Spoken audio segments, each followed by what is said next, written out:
Thank you very much, and welcome to Minister Byrne here today to talk to us, I guess, on statements for sports and sports funding.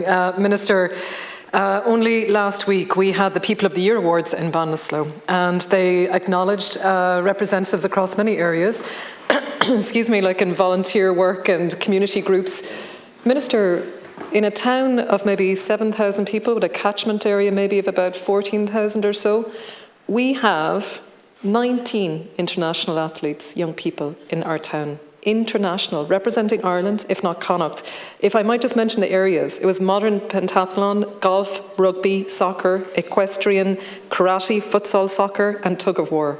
Like, that was 19 people coming out of clubs and groups in the town of Ballinasloe. That's thanks to the funding by government, by state, to bring these young people in a small town in the west of Ireland to international level. It just shows you the quality of clubs and the volunteerism, like the volunteers and coaches in each of those areas. Minister, the importance as well, perhaps you might like to comment on, but just community games. How does that factor into the funding, I suppose, through Sport Ireland, or is there supports through community games? Seemingly each of these groups here came through community games first, through the schools, and then on to, I suppose, the sort of the local clubs, do you know? And I know that there's also work with clubs like rugby, like soccer, where there's, you know, someone hired or working, say, for example, the likes with Connacht Rugby would come into the schools. I suppose, what other supports are there, do you think, through the likes of Sport Ireland to get groups into schools to sort of encourage and engage people in different sports, maybe sports that aren't as well known?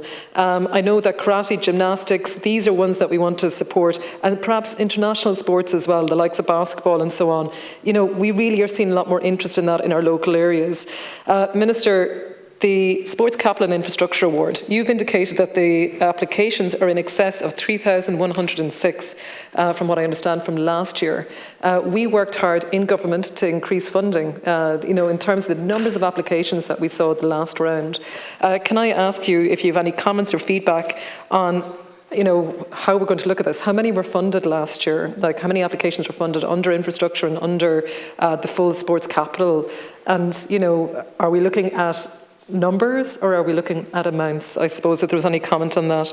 I know that I understand the infrastructure might be towards mid-2024, and then the actual sports capital announcements later in 2024.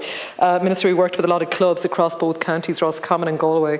What I also found very interesting was a lot of interest from schools, because they're finding it so difficult to access financial supports through the Department of Education in relation to actually having sports amenities and facilities in the school.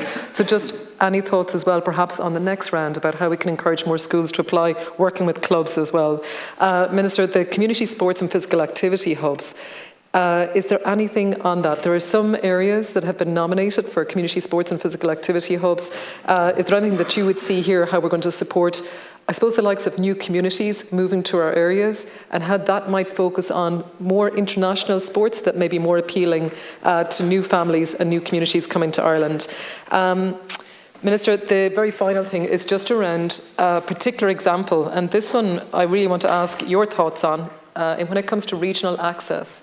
So I am dealing at the moment with a representation in relation to a young man who is excellent in terms of gymnastics, still attending secondary school. The actual level 3 access to doing that type of coaching in Connacht now, not the County of Galway, but Connacht, is not available. It is available in Leinster and it is available in Munster.